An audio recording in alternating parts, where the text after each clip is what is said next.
इस कार्यक्रम के पुण्यार्जक हैं गुरु भक्त परिवार श्री वीरेंद्र कुमार जैन, पुत्र आनंद कुमार जैन, निर्मल कुमार जैन, पौत्र वेदांत जैन, 4/142 बालूगंज, आगरा, उत्तर प्रदेश।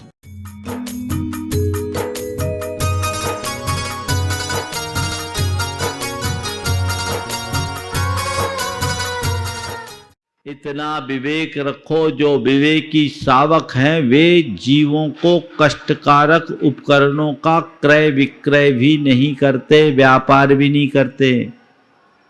शास्त्रों में पिंजड़ा, सांकल, पशुओं को बांधने वाले यंत्र और अस्त्र, छुरी आदि के व्यापार को कूट कर्म कहा है। ये खोटे कर्म हैं, ये अशुभ नाम कर्म और नरक तिर्यांचायु के बंध के कारण हैं। इनका व्यापार भी हमारे यहां एक प्रकार से निषिद्ध है। तुम साकल बेच रहे हो, गाय को बांधोगे तो वो बंधन उसके लिए कष्टकर है कि नहीं, और कष्ट में निमित्त तुम बन रहे हो कि नहीं। सब प्रयोजन कार्य करना ठीक, पर बिना प्रयोजन ये कार्य करना ठीक नहीं है। तो ये हिंसा दान, इससे बचो।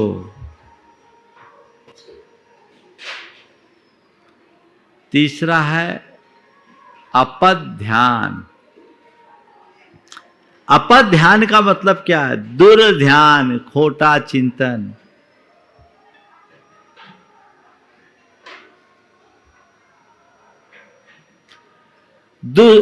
अपध्यान मतलब खोटा चिंतन। दिमाग में न जाने कितने प्रकार के विचार आते हैं।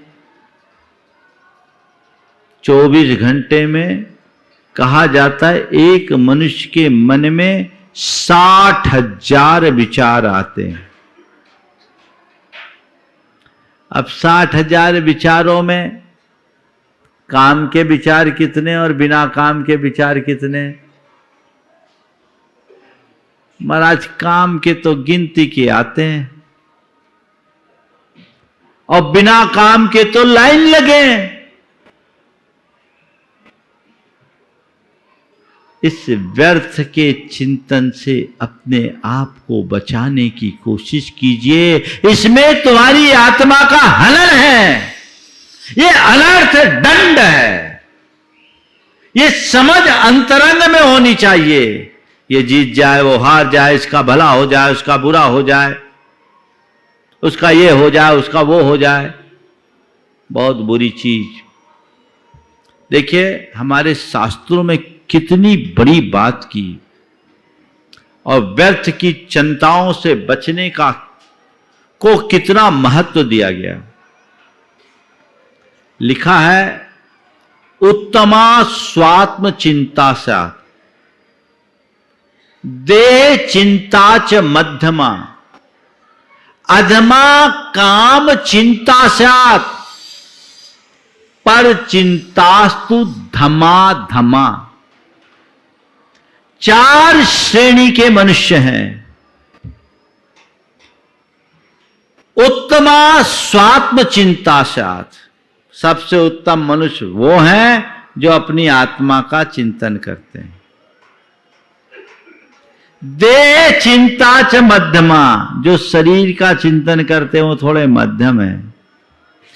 तीसरे जो काम की चिंता करते हैं, यानी वासना का चिंतन करते हैं, वे अधम हैं।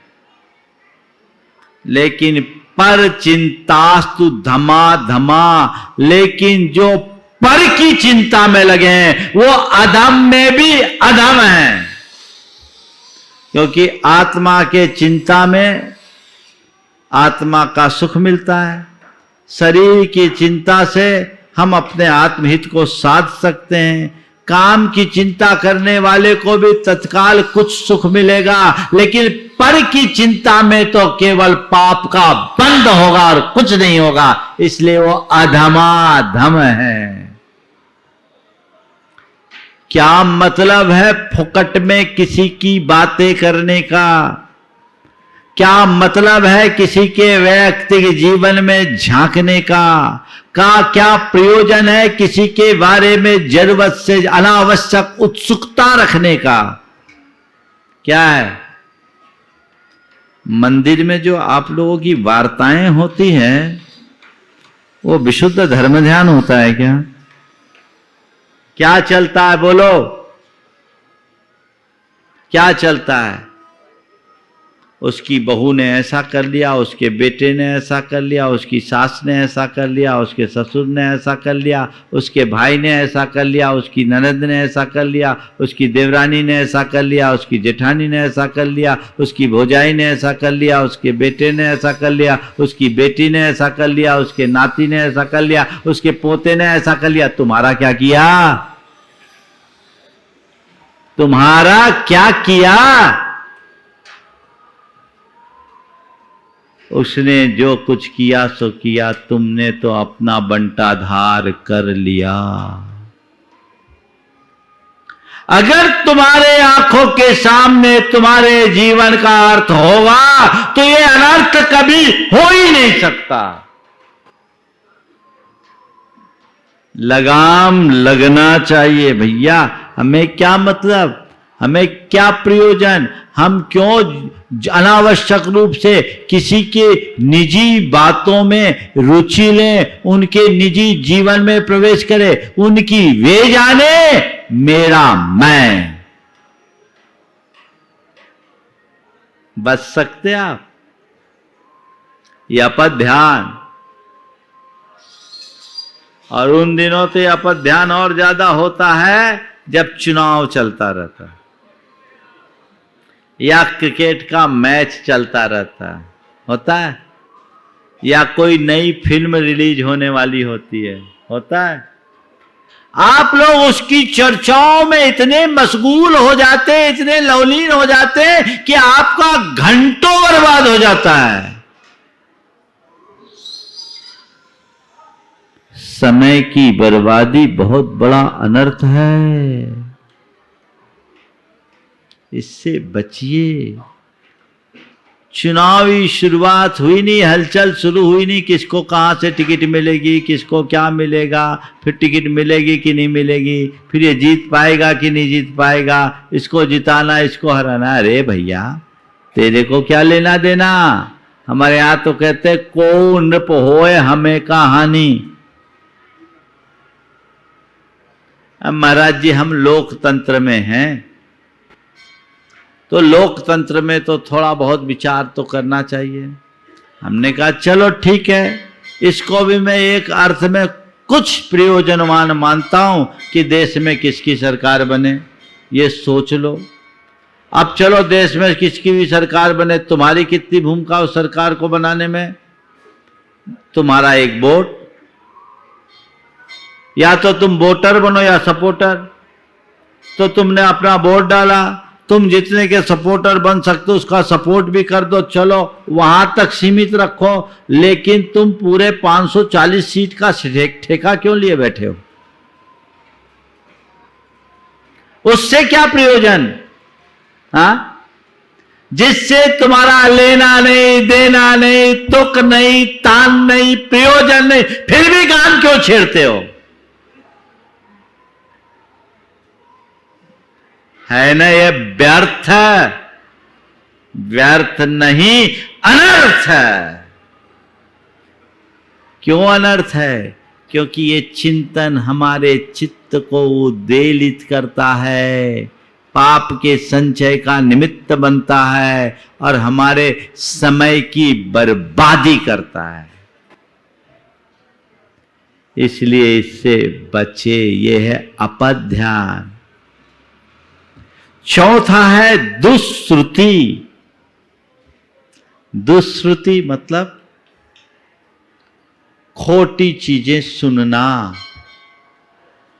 अश्लील गीत संगीत सुनना, अश्लील नृत्य गान देखना, अश्लील सिनेमा देखना, चित्त को कलुषित करने वाले दृश्य और श्रव्य माध्यमों का प्रयोग करना, ये सब दुष्श्रुति के अंतर्गत आता है। आप लोग जो कुछ भी रोज देखते हैं, क्या देखते हो? पिक्चरों में जो देखते सो देखते हो, नेटफ्लिक्स वगैरह में आप लोग क्या देखते हो? क्या देखते हो? ये सब अनर्थ दंड है। जितने सीरियल्स आते हैं उसमें क्या आता है? ये क्या है? चित्त को कलुषित करने वाले कार्यों को देखना, सुनना, ये सब दुष्श्रुति है। इसका तिहरा प्रभाव पड़ता है। पहला, उसमें हमारा समय बर्बाद होता है। दूसरा, पाप का बंध होता है। और तीसरा, संस्कार बिगड़ते हैं। और चौथा और जोड़ दें तो चरित्र बिगड़ जाता है। ये जितना है ना आजकल, ये सब तो और ज्यादा हो रहा है। सब प्रयोजन कोई कार्य करो तो फिर भी समझ में आता है, पर प्रयोजन रहित कार्यों का कोई अर्थ नहीं है। तो प्रयोजन होना चाहिए, इनसे बचिए। घंटों लोग मनोरंजन के नाम पर अपने टीवी और अन्य माध्यमों से चिपके रहते हैं। क्या मिल जाता है? सीरियलों में क्या है? वो उसकी बेटी को भगा ले गया, वो उसके बेटे के साथ भाग गई, वो भगा लिया, वो भाग गया, वो मार दिया, वो पिट गया। उसको तो भागने के भी पैसे मिलते हैं, उसको भगाने के भी पैसे मिलते हैं, पिटने वाले को भी पैसा मिलता है और पीटने वाला भी पैसा पाता है। तुम क्या पाते हो? बोलो, एक बात का जवाब दो। जो चीजें स्क्रीन पे आता है, जो चीजें स्क्रीन पे आती है, वो आपके दिल में डोलती है कि नहीं? प्रभावित होते हैं? अब आपके जैसे भाव हुए वैसा कर्म बंधेगा कि नहीं? तो आप सामान्यतया किसी व्यक्ति को मारना चाहोगे? नहीं ना। किसी के साथ अश्लील हरकत करना चाहोगे? नहीं ना। लेकिन आप देख रहे हो कि एक नायक एक खलनायक को पीट रहा है। और क्यों पीट रहा है? क्योंकि वो खलनायक किसी युवती को छेड़ रहा है। नायक उसको पीट रहा है और आपकी भौहें तन रही है, आप भी कह रहे पीटो, मारो। अब क्या हो गया? क्या हो गया? बोलो। हाँ, हो गए? होते हैं कि नहीं होते हैं? होते हैं। थोड़ा जोर से बोलो।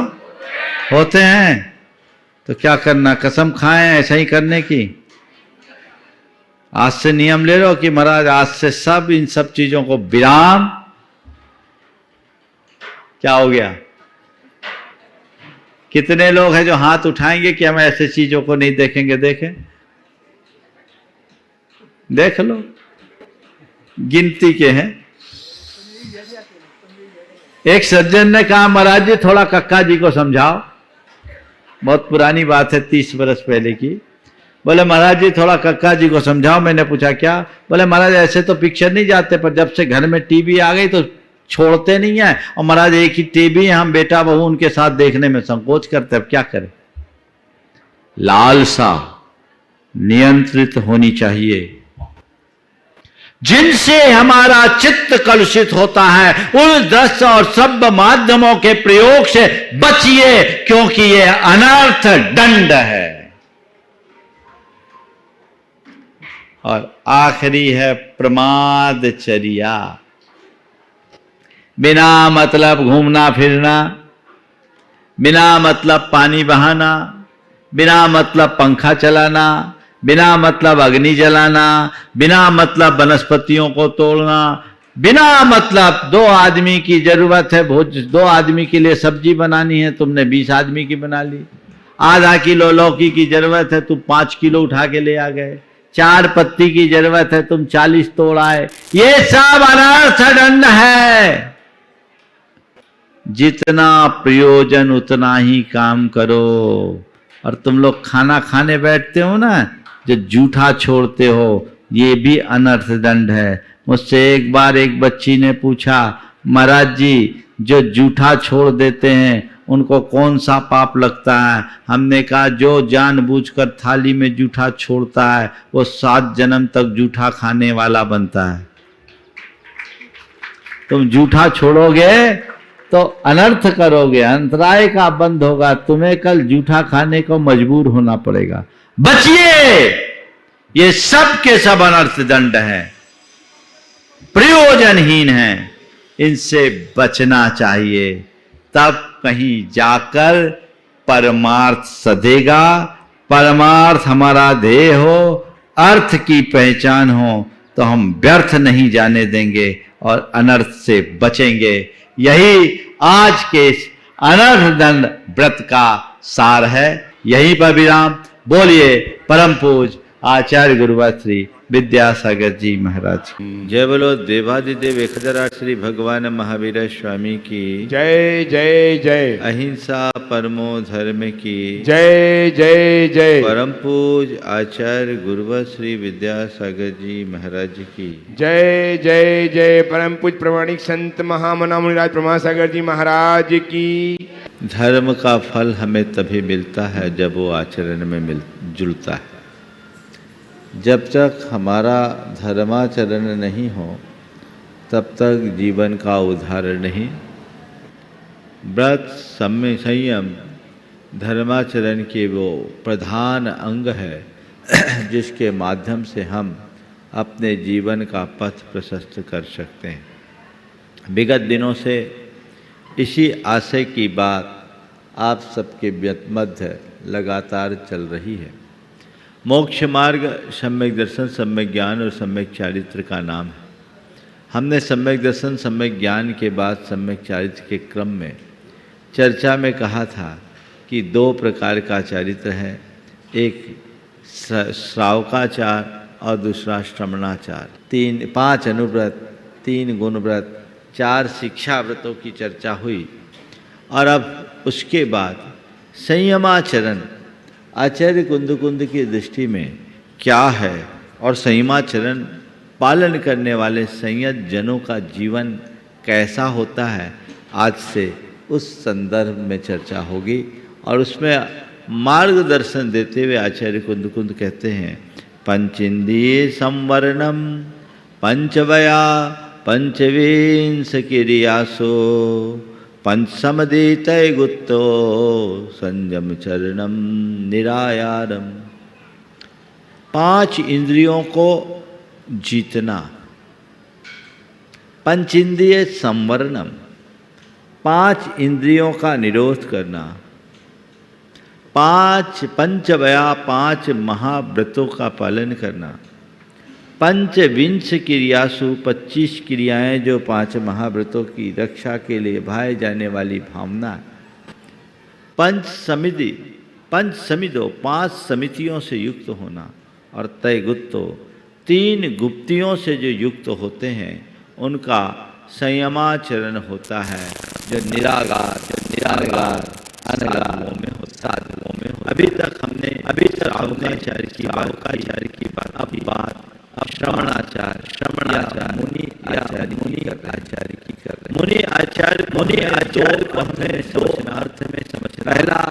पहला मुनियों के संपर्क में तो उनकी चर्या मूल्य और अपना आचार बनाए, अपने चरित्र को उसमें निर्मल बनाए, तदनुरूप अपने चरित्र को ढाले। मतलब मुनियों की चर्या जानेंगे नहीं जानेंगे, सच्चे अर्थों में मुनियों की सेवा नहीं कर। और दूसरी बात मुनियों के चरित्र को जानते अंदर योग्यता ताकि हम मुनि बने तो वैसा कर। मुनियों को नापने के लिए मत पढ़ो। कुछ लोग जो मुनिचर्या इसलिए देख ले मुनि महाराज मुनि मूलाचार्य के अनुरूप चल रहे हैं कि नहीं। अच्छी बात है, अच्छी दूसरों को नाप रहे हो कि देखो क्या कि तुम अपनी स्थिति को समझने की कोशिश प्रत्येक मुनिचर्या और क्रिया और अनुरूप करनी चाहिए। शास्त्रों में आगम चक्षु शास्त्रों का शास्त्र विधान है। जैसा आगम में है उसी अनुरूप आगम के आंख से देख करके ही चले और मुनिजन ऐसा करते हैं। लेकिन मुनिचर्या को समझने ये नहीं कि हम उनको नापे उनकी हम तुम्हें उनके अनुरूप चर्या करें पूर्ण वृद्धि करें और स्वयं कभी मुनि बनने का भाव आत्मा में ऐसी योग्यता को विकसित। यदि हम ऐसा करने में सब निश्चित हुआ हमारे जीवन हमारे का एक बड़ा आधार। आज बात की जा रही है मुनि महाराज पांच इंद्रियों सबसे पहले देखिए साधु का जीवन त्याग में संयम में होता है। संयम में और सबसे पहली आवश्यकता इंद्रियों पर रखने की संयम। जब तक हमारे विषयों में प्रवृत्ति होगी जीवन को सही मार्ग पर नहीं लगा। मुनिजन पंचेंद्रिय को जय का मतलब ये नहीं आम श्रावक भी पंचेंद्रिय जय यदि आप श्रावक अवस्था में करोगे मुनि बन करके मुनि का पूर्ण लाभ।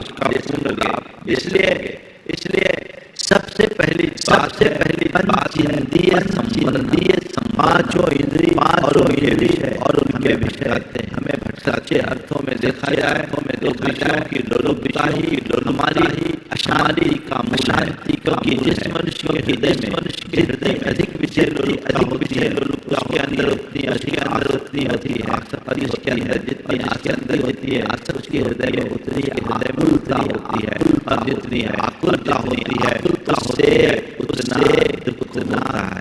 लोलुपता से आकुलता से ये क्रम बना हुआ है। आप होना चाहते हो कि नहीं होना चाहते तो क्या करो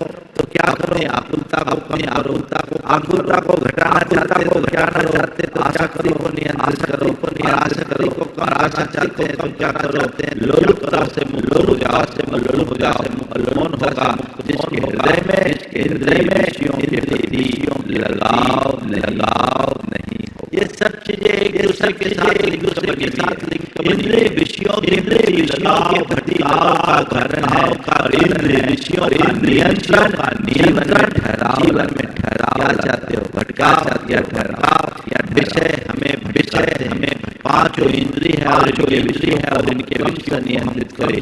मुनिराज भी अनुकूल हो या प्रतिकूल हो या इष्ट हो या अनिष्ट हो पांचों इंद्रियों के विषयों के स्वभाव से जानते और देखते और अपने इंद्रियों को सवाल है इंद्रिय जय कैसे करे।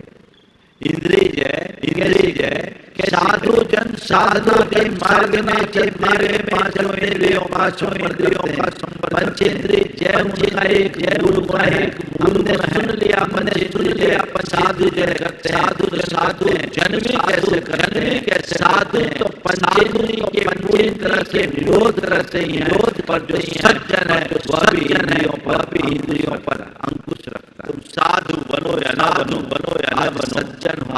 अपने मन का परीक्षण करके देखो करके मेरे अंदर क्या अंदर है प्रमेय की है ना अनेक इंद्रियों के अधीन हो मेरा इंद्रियों नियंत्रण है भी ये समझने की जरूरत है। आज मैं आप सबसे यही कहूँगा यही इंद्रिय जय कैसे करे।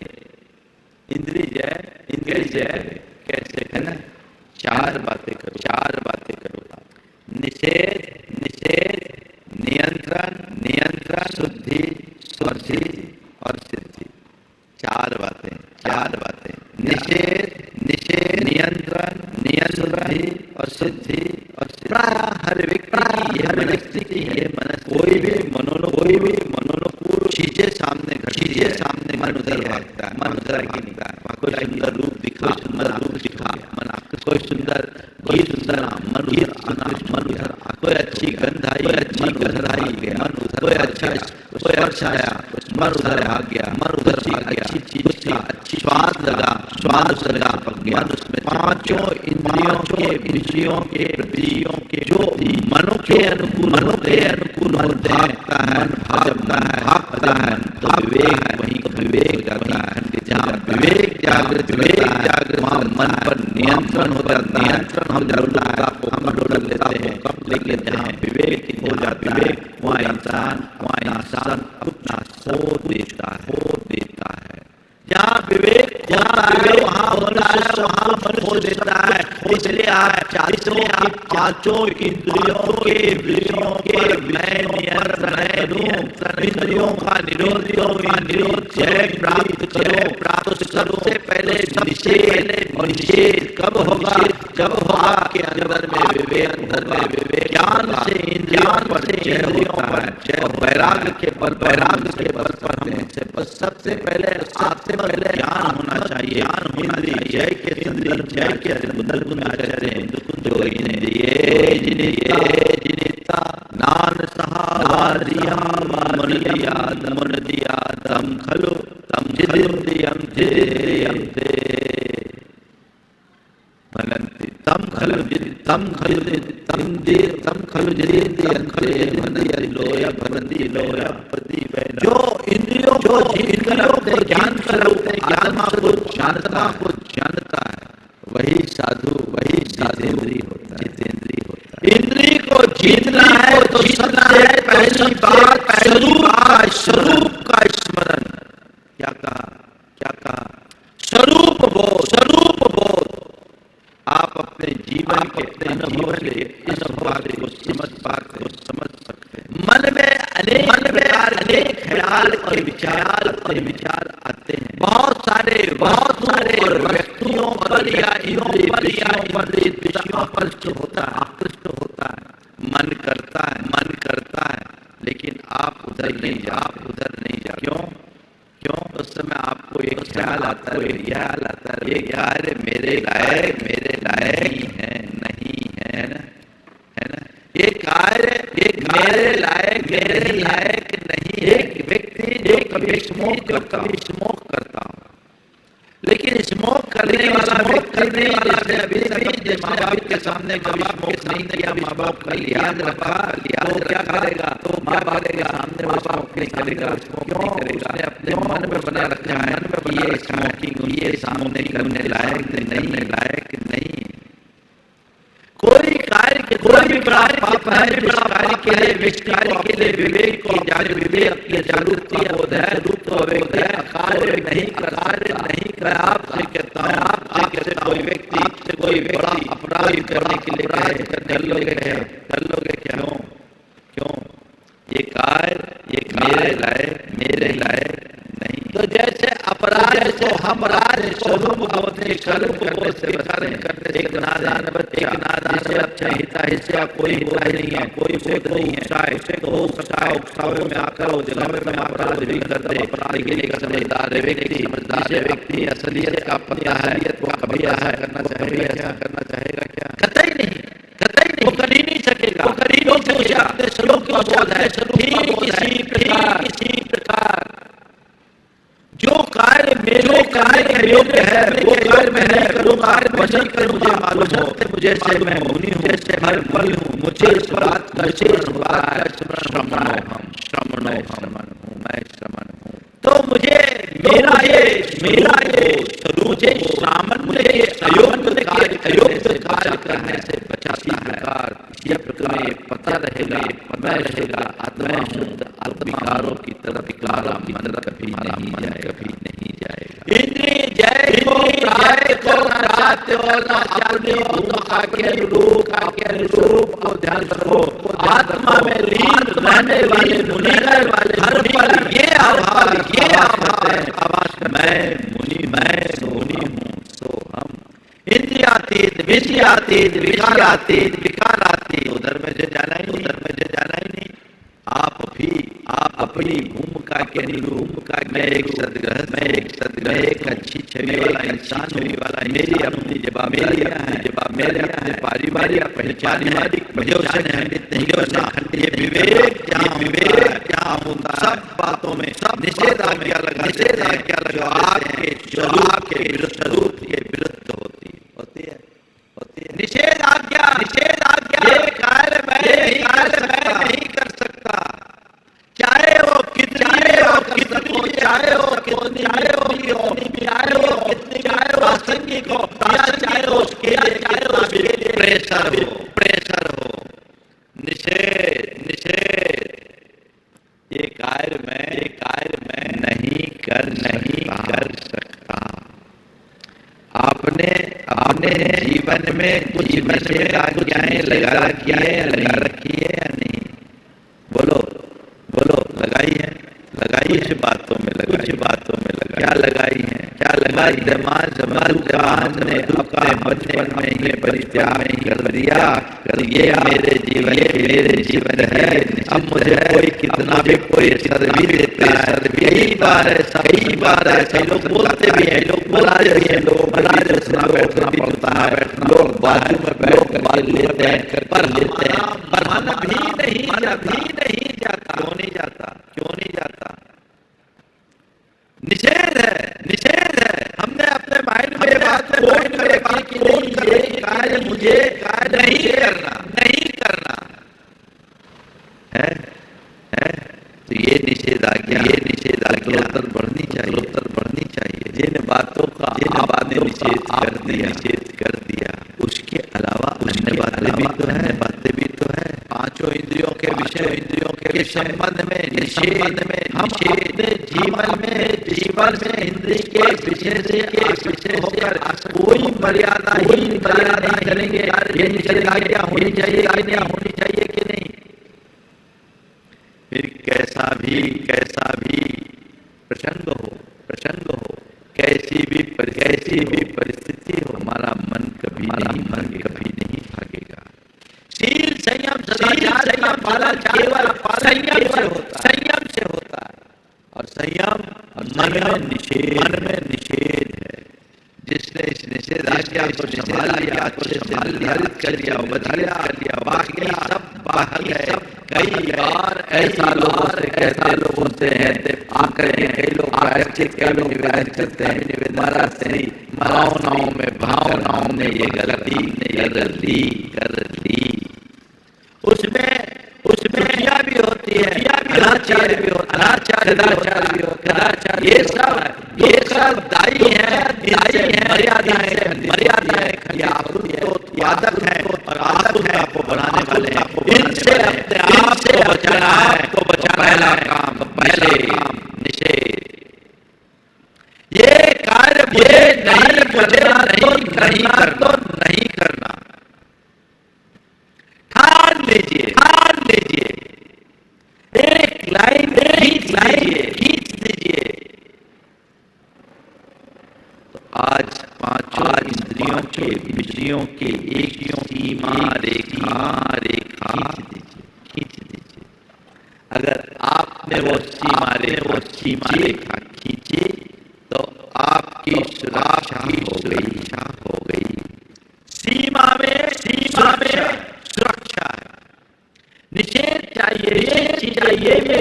मेरी लाइन का उल्लंघन नहीं कर सकता। मन कभी नहीं भागेगा। लेकिन जिन्होंने अपने जीवन में ऐसी कोई लाइन नहीं खींची, उनका मन कभी दिखता नहीं। कुछ चलता रहता है। मैं आपके मन की बात क्या कहूँ। मन की स्थिति बहुत भयानक। एक दिन एक सज्जन भरी आंखों से निवेदन किया, महाराज श्री क्या बताऊं, बड़ा दुख होता है। भगवान के दर्शन करते भी किसी जवान युवती को मेरा मन भिखारी राम जाता है। कोई रास्ता बताइए। 3 दिन 1 सज्जन ने भरी आंखों से निवेदन किया, महाराज श्री क्या बताऊं, बड़ा दुख होता है। भगवान के दर्शन करते किसी जवान युवती को मेरा मन भिखारी राम जाता है। कोई रास्ता बताइए। 3 उस आदमी ने तो ईमानदारी से अपने दिल की बात के अंदर आती मुश्किलानी भी थी। अपने मन को टटोल करके देखो, कहीं देखो मन इस तरफ भागता तो नहीं है। अगर मन भाग रहा है, भटक रहा है, तो उसी पर है, तो उसी पर नहीं तो संयम है, ये संयम का रूप है, बड़ा रूप है। इसके लिए इस मन में निषेध आ गया। मुझे अपने से बाहर झांकना भी नहीं है, सोचना भी नहीं है, देखना भी नहीं है। ये मन में बैठाना चाहिए। जब ये बात मन जब बैठ जाएगी, कहने की आवश्यकता नहीं रहे। तो आप तो एक इंद्रिय के निषेध आज्ञा अपने हिसाब से लगा लीजिए। महाराज कई बार देने के बाद मन भागता तो जागो। मन का काम भागना है, भागेगा, लेकिन तुम जागे हुए हो, तुम उसके पीछे मत भागो। मन को भागने दो, जागते रहो। निषेध के बाद नियंत्रण। कई बार ये निषेध प्रेरित होता है, और कई बार का निषेध दूसरों के द्वारा आरोप। महाराज जी इनको नियम दिला दीजिए। मैंने बहुतों को देखा, बहुतों नियम लिया, नियम लिया ही नहीं, उनको दिलाया गया, ध्यान रखना, देने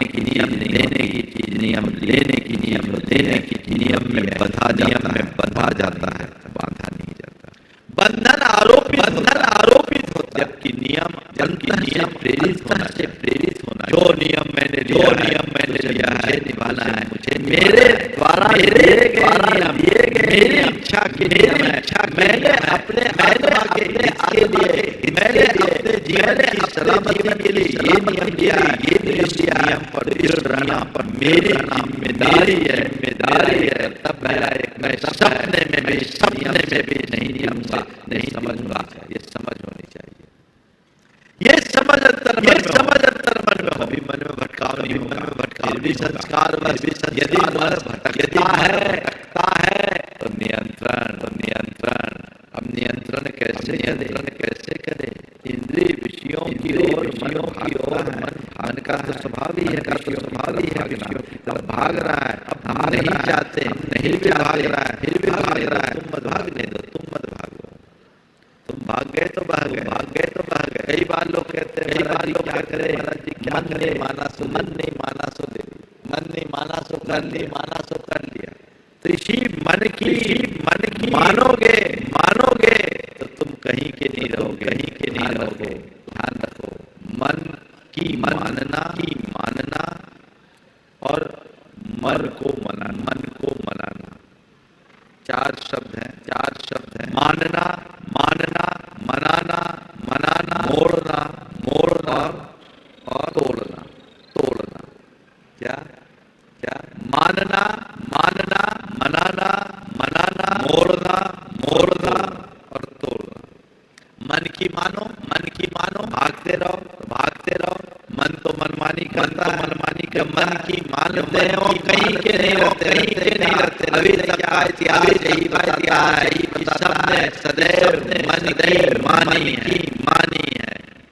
और मन अल्पकालिक खुशी देखता है, दीर्घकालिक हित कभी नहीं देखता। अल्पकालिक खुशी देखा मन का काम है, दीर्घकालिक हित केवल विषयों के सेवन से अल्पकाल का मिलता है, लेकिन दीर्घकाल का दुख सहज लपेटी तलवार है। तलवार चाहने में तो मजाक नहीं है, लेकिन रखती है इंद्रियों के विषय जो भोगते समय बदल, लेकिन अंत में सदैव होते।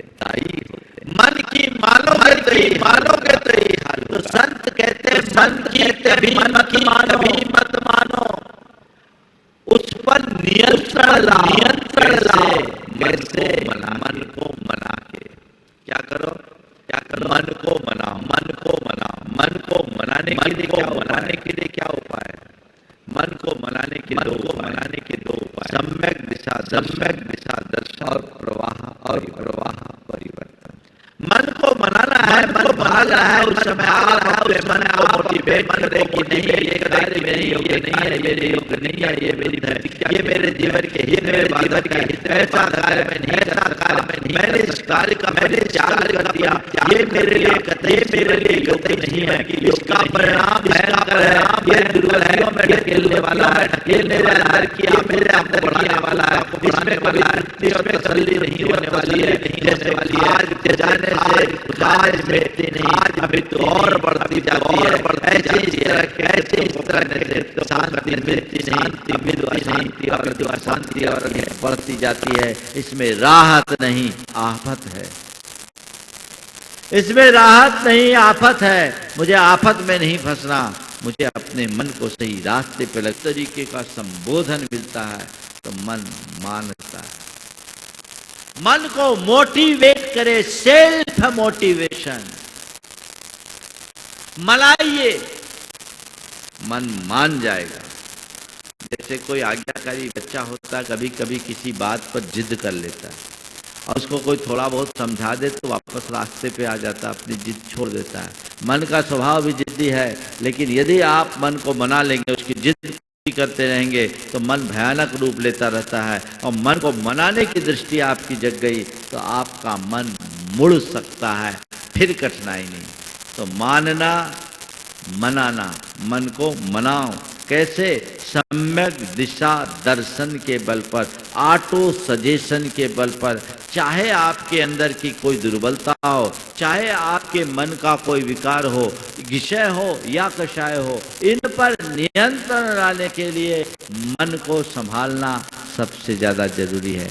नियंत्रण, जिसने मन पर नियंत्रण कर लिया उसने सारे जग पर नियंत्रण कर लिया। खेल तो सारा मन का ही है, पर मन है कि मानता नहीं। किसके लिए? किसका मन नहीं मानता? जो अंदर से जगता नहीं, जो अपनी आत्मा को जानता नहीं। जो आत्मा को जानता है उसका मन सदैव उसकी मानता है, और जो आत्मज्ञान से शून्य है वो मन की मानने के चक्कर में फिरते रहते हैं। अभी तक हमारा तुम्हारा सबका अतीत का इतिहास यही रहा है कि हमने मन का माना, मन की मानी, और मन की मानने के कारण दुर्गति के पात्र बने। भाव में हमने अपने आप को दुर्गति का पात्र बनाया है। अब मेरे अंदर सही समझ विकसित हुई है तो मुझे अब मानना नहीं है, मन को मनाना है। मन के नियंत्रण का ये पहला रास्ता, मनाओ। मानो मत मनाओ। मन भाग रहा है, नहीं ये नहीं हो सकता। ये कार्य करने के बाद एक बार मुझसे एक युवक ने पूछा, महाराज जी आप, मेरा 3 दिन का अंतराय था, गर्मी का समय था, 47 टेम्परेचर चल रहा था, और तीनों दिन शुरू में ही अंतराय हो गया। एक इंजीनियरिंग का छात्र था, उसने मुझसे पूछा, महाराज जी मैं देख रहा हूँ 3 दिन से आपका अंतराय है, शरीर बिल्कुल स्लथ हो गया है, शिथिल हो गया है, और इतनी प्रचंड गर्मी है, आपके मन में ये नहीं आता कि अंतराय आ रहा है तो बाल को एक तरफ करके रोटी खा लूँ? देखो आ सकता है। मैंने कहा मैंने अपने मन को ईमानदार बना लिया है, इसलिए ऐसा नहीं होता। जिस दिन मन बेईमान हो जाएगा ऐसा हो सकता है। मैंने अपने मन को ईमानदार बना लिया है, इसलिए ऐसा नहीं होता। जिसका मन बेईमान हो उसके लिए सब कुछ संभव है। मैंने कहा ध्यान रखो, जिस समय बाल आता है उस समय मन में ये नहीं आता कि ये बाल क्यों आ गया, उस समय यही ख्याल आता बाल आ गया, अब रोटी नहीं लेना, अब आहार ग्रहण नहीं करना, यह अशुद्ध आहार है, ये हमारे लेने के योग्य नहीं है। और हम उसी क्षण अपने मन से कह देते, भाई अब तो 24 घंटा तुझे इसी व्यवस्था में रहना होगा। तेरे लिए मैंने सामने वालों के आगे हाथ फैलाया है, अब तेरे भाग्य में नहीं बदा तो जो हो उसमें तुझे स्वीकार करना पड़ेगा। और हमारे मन को मानना पड़ता है। क्यों? क्योंकि उसको पता है हमारी जिद पूरी होनी ही नहीं है। जिद पूरी होनी ही नहीं है। कौन से बच्चे जिद करते हैं बताएं? जिसकी जिद आप पूरी करते हैं। मैं आप सबको सलाह देता हूं, अपने बच्चों की जिद ज़्यादा पूरी मत करो, नहीं तो वो जिद्दी बनेंगे, और जो जिद्दी होगा उसका जीवन रद्दी होगा। जिद पूरी मत करो, उसकी आवश्यकताएं जितनी है उसकी पूर्ति करो, बाकी पूरी करने का काम मत करो। आपका मन जिद्दी हो गया क्योंकि आप अपने मन की जिद को पूरी करने में लगे रहते हैं, और हमारा मन कभी जिद नहीं करता क्योंकि उसको पता है यहाँ सुनवाई नहीं है, सुनवाई नहीं है। तो क्या करेंगे? जो मिल रहा है चुपचाप स्वीकार करो। मनाने की कला सीखिए। मन पर नियंत्रण तभी होगा। निषेध के बाद नियंत्रण। हमने अपने आप को अपने संकल्पों से बांध रखा है और वो संकल्प हम कभी शिथिल नहीं होने देते। साधु जनों का जो चरित्र है उनके संकल्प के बल पर ही टिकता है। संकल्प शिथिल हो जाए तो चरित्र को विखंडित होने में एक पल का विलंब नहीं होता। तो निषेध, नियंत्रण, क्या करना? मन को मनाना, और मनाने के बाद क्या करना है? मोड़ देना, मोड़ना, प्रवाह परिवर्तन। प्रवाह परिवर्तन, उसके डायरेक्शन को चेंज कर दीजिए। कुछ अच्छा पढ़ने लगिए, कुछ अच्छा सुनने लीजिए, कुछ अच्छी बातें करने लगिए। उस स्थान से हट जाइए जिधर मन भटक रहा है। उधर से हट करके कहीं है किसी से बातें करना शुरू कर दीजिए, किसी से कुछ पढ़ना शुरू कर दीजिए, कुछ सुनना शुरू कर दीजिए, या बैठ करके कुछ ध्यान चिंतन में अपने आप को लगा लीजिए। मन मुड़ जाएगा तो फिर चित्त ही अलग हो जाएगा। मन को मोड़ दे यानी मन को बदल दे, टर्न अप हो जाए। कई बार आप लोग बोलते हैं ना, कई चीज़ों के लिए आपके मन में बड़ी आकुलता होती है, ऐसा करना वैसा करना, ये करना वो करना, जिसके पीछे आप बेचैन होते हैं। अचानक वो सामग्री आपको उपलब्ध भी हो जाती है, फिर आप क्या कहते हैं? नहीं अब नहीं चाहिए। क्यों भैया? अभी तक तो तुम कह रहे थे। नहीं, अब मन बदल गया। क्या? तब तक ही किसी चीज़ की लोलुपता है, ललक खत्म हो गई। एक बार मन बदल गया तो चाहे वो कितनी भी प्रिय व्यक्ति हो या वस्तु हो, उसकी तरफ ध्यान नहीं जाता। तो मन को बदला जा सकता है तत्व ज्ञान के बल पर। अगर हृदय में तत्व ज्ञान होगा, मन बदलेगा, और मन बदलेगा तो जीवन संभलेगा। मन को बदलने की कोशिश करिए। आप लोग मन को बदलने की कला नहीं जानते, आप केवल मन को बहलाना जानते हो। ध्यान रखना, मन को बहलाने से जीवन में शांति नहीं, जीवन में शांति मन को बदलने से हो। आज तुम्हारे दिमाग में कोई बात है, उसका प्रेशर है और टेंशन है। उस टेंशन को शांत करने के लिए लोग तरह तरह के आलम्बन लेते हैं। कोई लोग नशा करते हैं, कई लोग पार्टियों में जाते हैं, कोई लोग और कुछ कार्य करते हैं। इससे क्या होगा? घूमने फिरने चले गए, वापस लौट के आए तो फिर जो कि तो वही परिस्थितियां सामने खड़ी होती है और मन अशांत हो जाता है। पहले से ज़्यादा परिस्थितियां हम पर हावी हो जाती है, व्यक्ति प्रेशर में ही रहता है। लेकिन अगर ऐसी कोई चीज़ें हों, ऐसी परिस्थितियां तुम्हारे सामने बने और तुम उस समय तत्व ज्ञान का आश्रय लो और उस बात को एक्सेप्ट कर लो, ये संयोग है, मेरे पाप कर्म का उदय है, मेरी परिस्थितियाँ बुरी है, चलो अब जो है सो उसे स्वीकार करता हूँ, जो है उसे स्वीकार करता हूं। तो फिर क्या आपको कुछ लगेगा?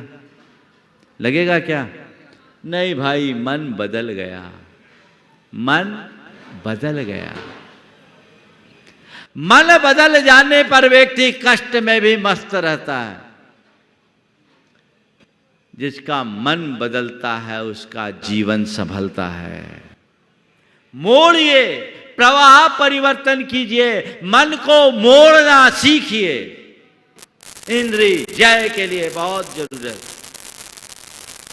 हम लोग केवल ऊपर ऊपर से इंद्रिय जय की बात करते हैं, और इंद्रिय जय के नाम पर अगर व्यक्ति ज्यादातर करता है तो केवल खाने पीने पर संयम, ये चीज़ नहीं खाना, ये चीज़ नहीं खाना, मेरा नमक का त्याग है, मेरे शक्कर का त्याग है, मैं षड्रस को त्याग करके भोजन लेता हूँ। अरे भाई, तुम षड्रस त्यागते हो, बहुत अच्छी बात है, पर अंतर रस आया नहीं तो षड्रस त्यागने का कोई मतलब नहीं। निज रस का पान करो, अंतर रस लो। तुम नीरस भोजन भी यदि रस ले करके कर रहे हो तो तुम्हारा इंद्रिय जय नहीं, और रस छोड़ करके अंदर का रस लेते हुए उस सामग्री का रस छोड़कर तुम सरस भोजन भी करो तो तुम्हारा इंद्रिय जय है। अगर तुम्हारे अंदर इंद्रिय की आसक्ति है ना, तो रूखी रोटी में भी तुम स्वाद ढूंढोगे। इंद्री जयी वो है जिसको स्वाद आता ही नहीं, वो तो पेट का गड्ढा भरता है, उसे पता ही नहीं लगता कि मैं क्या खा रहा हूं और क्या नहीं खा रहा हूं। और ऐसा कई बार अनुभव में आता है। एक बार इनके चौके में मैं था, 1996 की बात है। इनके यहाँ चौके में सब्जियां बहुत सारी बंदी थी। इनकी बहनें ब्रह्मचारिणियां हैं, तो बहुत सारी मैंने थाली देखा ही नहीं, कहा कि हटाएंगे तो है नहीं है, जो दे सो लूँ। और ये मुझे इनके यहाँ परवल भी बना था और कुंदरू भी बना। कुंदरू उससे पहले मैंने अपने जीवन में कभी खाया नहीं, वो बेसन डालकर अलग तरीके से उसको बनाया। अब बीच आहार में ऐसे बोल रहे हैं, दे कुंदरू दे कुंदरू। बोले हूँ, बोले महाराज कुंदरू चल रही, सुधर चल रही है। बोले हाँ, मैं उसे पलवल मार करके खा रहा हूं। अब दोनों के स्वाद में बड़ा अंतर है। स्वाद लेना और स्वाद आना, इसमें बड़ा अंतर है। स्वाद आए तो आने दो, कोई वस्तु वे स्वाद नहीं है। हर पुद्गल में स्वाद का गुण है, पर स्वाद लेने की ललक छोड़ दो। वस्तु उसका अपना सहज स्वाद आएगा, वो भी तब जब तुम उधर ध्यान दोगे। अगर ध्यान तुम्हारा अपने कार्य में लगा हुआ है तो कितनी भी स्वादिष्ट है ना, रसगुल्ला भी मुंह में है तो रस लेने की इच्छा नहीं होगी। तो अंतर मन में ऐसी भावना हो, मन को मोड़ने की कला सीखिए। जब भी मन विकारी होने लगे, जब भी मन विषयों की ओर भागने को व्याकुल हो जाए, मन को मोड़िए, उसे सम्यक दिशा दर्शन दीजिए, उसके प्रवाह को परिवर्तन कर दीजिए, उसका डायरेक्शन चेंज कर दीजिए।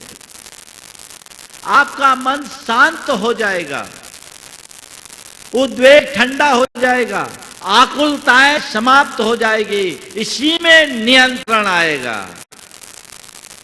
और ये नियंत्रण पाने में आप कामयाब हो गए तो आपका जीवन धन्य हो गया।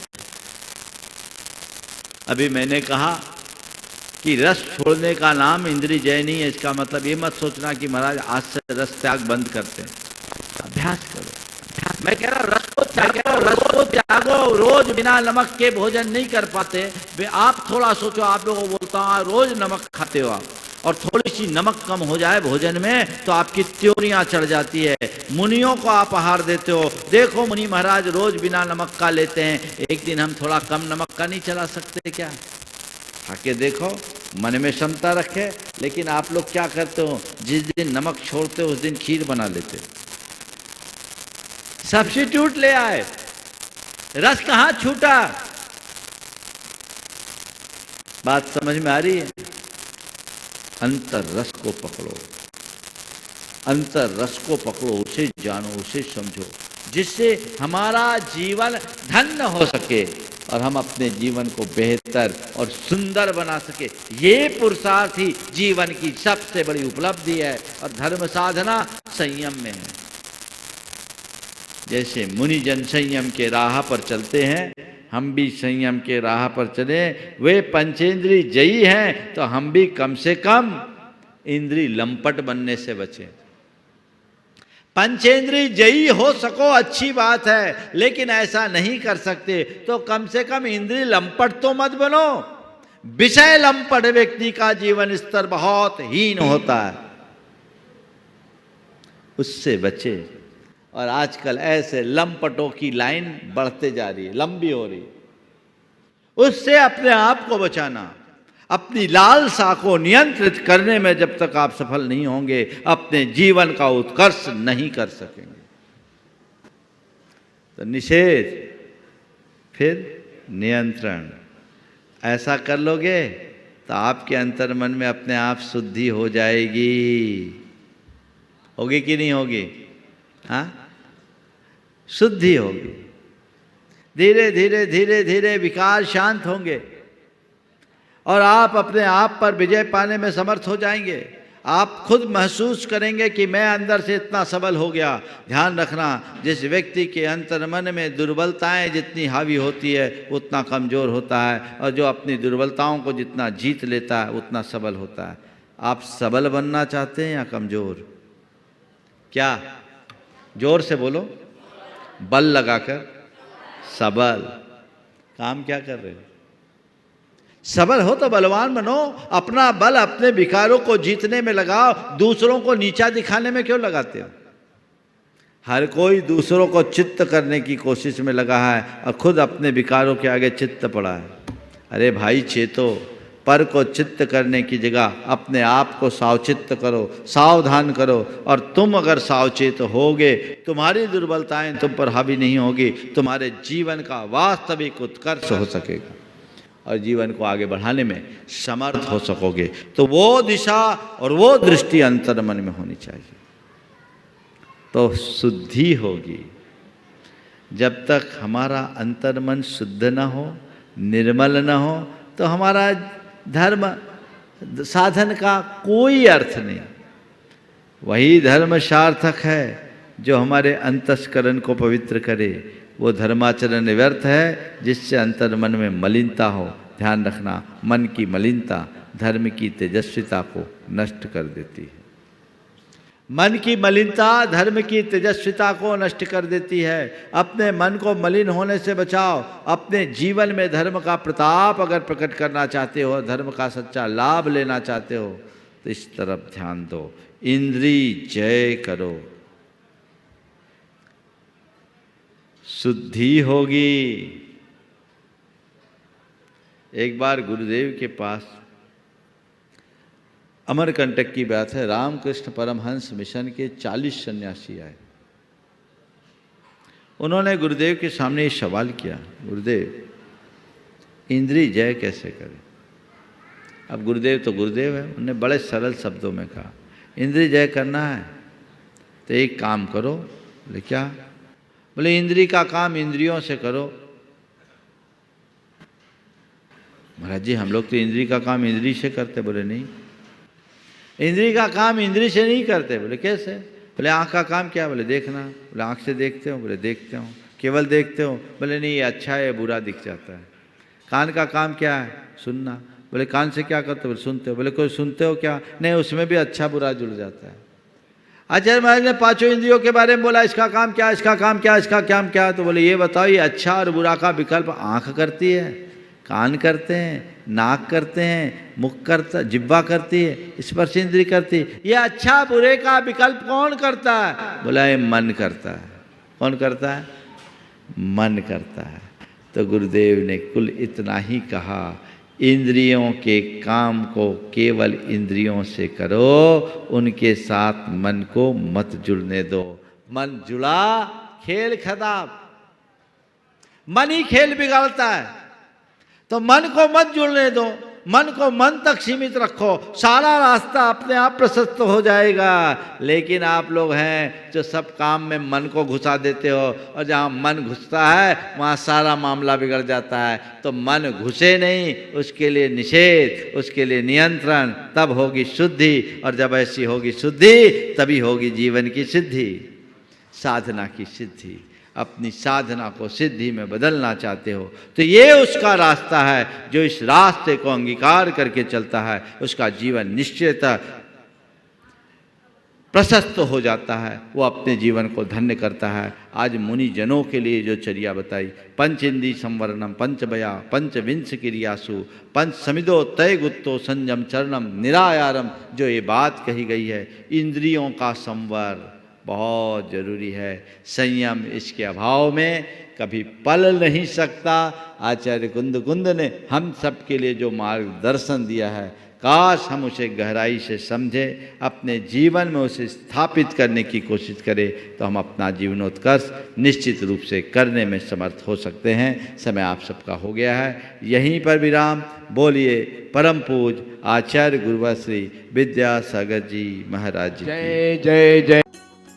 इस कार्यक्रम के पुण्यार्जक थे गुरु भक्त परिवार श्री वीरेंद्र कुमार जैन, पुत्र आनंद कुमार जैन, निर्मल कुमार जैन, पौत्र वेदांत जैन, 4/142 बालूगंज, आगरा, उत्तर प्रदेश।